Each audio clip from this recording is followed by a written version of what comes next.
Welcome back to Houston Life. Our next guest is a U.S. Army veteran who saw the need to help his brothers and sisters struggling with mental health and who had difficulty finding community. Yeah, because of his passion for helping vets, he and his daughter Amber co-founded Stay Tuned for Vets. It's a nonprofit that connects veterans with free mental health programs and helps them heal through creative art programs like writing, podcasting, and dancing.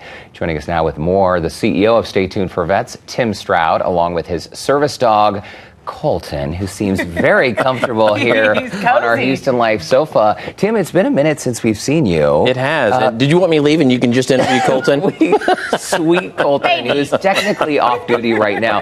If y'all could see during commercial break how sweet Colton has been. He saw a dog on the screen. He kind of growled at that dog. He's very protective of you. And you've had Colton now for what, 7 years? That's great. 7.5. And that was through the Easter Seals program, which is one of our partners. Wow. It's fantastic. And you yourself, you know a little bit about what it's like to come back to civilian life. You're a vet. You served as a combat medic. And thank you for your service, of course. We always love seeing you. But this is a common story, Tim, that is so heartbreaking. Vets who give everything to our community, to our country, and then they come back and they feel lost and they continue struggling with mental health. You saw a need and you and your daughter, Amber, decided to do something about it. Right. Finally, there's a light shown over everything from the Department of Defense. It used to be just suck it up, buttercup, like our Vietnam veterans like Bob Gephardt and Bill Palco. It's such a black eye on the history of our nation. But now they look at the family or the military member as a family unit. They say, okay, great, a year out, what can we do to start positioning them all for success? And it takes that time. There's a road to recovery for some because if they don't have something to focus on outside of themselves, they go inward and they start picking themselves apart. And we all have our self-talk, right? Right. Hopefully, most of it's positive, but when it's negative, we go to our vices, right? And we wanted to steer them on the road to recovery, do something fun, and connect them with the mental health resources and federal, state, and local so they're part of the community again. Is that why you went the route of, hey, let's do this creatively, let's do art, let's do music? Why is that creative outlet you think so important? Well, my daughter and I, Amber, we were at a 9/11 event last year, and I was the master of ceremonies, and she was the photographer and videographer. And we always do in the military an AAR. And so Amber and I were talking on the way home. We got back to our couch and we just started sharing about the event and what we could have done to make it better and connect people because we saw some people there that were starting to talk to people. Then they pulled away. Right. It can be hard socially. Yeah. Well, like in the military, we trained, they tear everybody down and they build them up. And so you got teamwork, camaraderie, leadership, but then you get out and boop. So you got to look for a job, education, your tribe, and we wanted to make sure that there were fun things to do because you can post the 988 number and the 1-800, which is great on a national level to help out.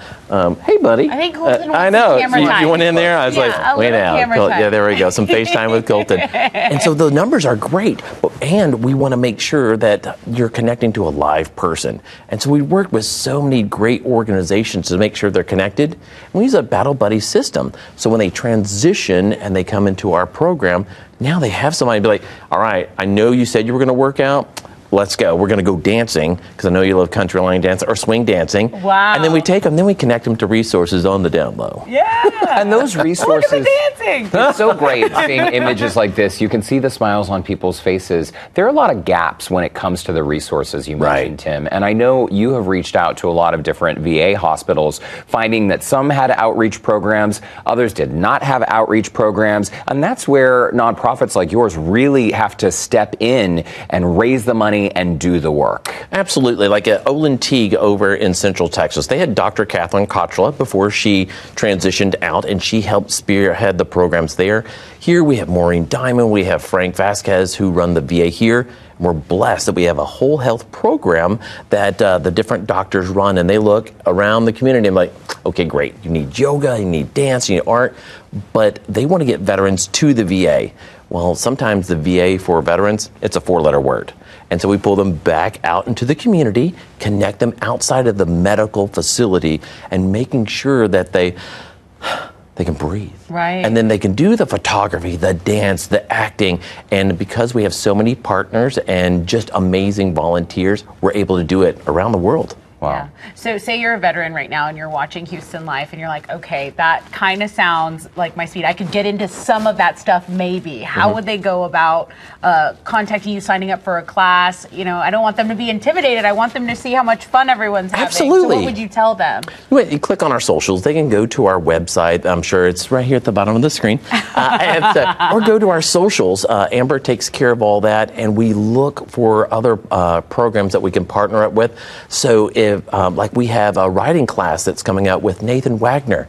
It was absolutely amazing. A woodworking class with Jay Kopic from Serve. We have a dive program with the Waves Project where we do photography and videography under the water. Wow. I mean, just fun stuff. So look Really for cool. something, one of the classes that we have, and they're free, by the way. So look for something that you want to do and be like, oh, hey, can I get involved in that? And then if you don't have a battle buddy, we'll find you one. Yeah. That way you can come out there because like dancing, you don't want to go to the club and be the only person walking in by yourself, That right? would be intimidating, yeah. It could I be. mean, I would, but it would be intimidating. James Stroud, I think it's so great what you're doing. Founder and CEO, Stay Tuned for Vets, and little Colton has to be close to you. that's the Sweet baby cutest. angel there. It's great to see you. Please tell your daughter Amber we say hi. Absolutely. Thank you so much for having us on the show. Our pleasure. Of course, and thanks for the work you're doing in the community. It really, really is great. So hopefully people will take advantage, sign up for more info about Stay Tuned for Vets and their programs. You can look for that scene on Houston Life section of our website, houstonlife.tv.